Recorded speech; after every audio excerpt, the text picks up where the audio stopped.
Γεια σας παιδιά, σήμερα σας δείξω πώς να βάζετε ίντερνετ χωρίς καλώδιο στο PlayStation 3.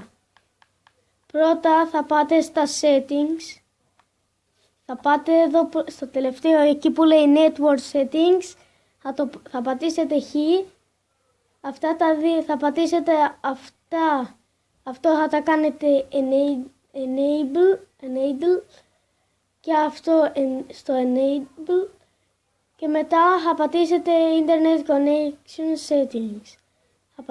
Εγώ το έχω συνδέσει ήδη, θα πατήσετε easy.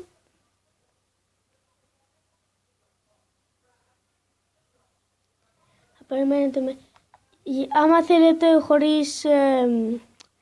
χωρίς καλώδιο θα πατήσετε wireless, θα πατήσετε enter manually, θα πατήσετε εδώ που λέει SSID, θα πατήσετε το όνομα του ίντερνετ, θα πάτε στο WOPA PSKey και WOPA 2 PSKey, θα πάτε εκεί, μετά εδώ που λέει WOPA Key θα γράψετε το κωδικό του ίντερνετ.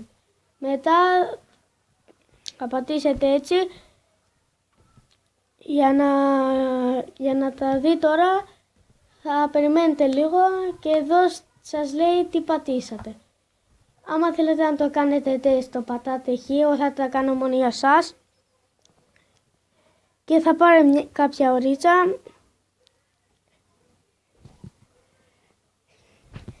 Και παιδιά, αυτό ήταν το βίντεο. Αν σας άρεσε κάντε ένα like, ένα subscribe. Γράψτε κάτω στο comment τη γνώμη σας. Και θα τα πούμε στο επόμενο βίντεο. Γεια σας!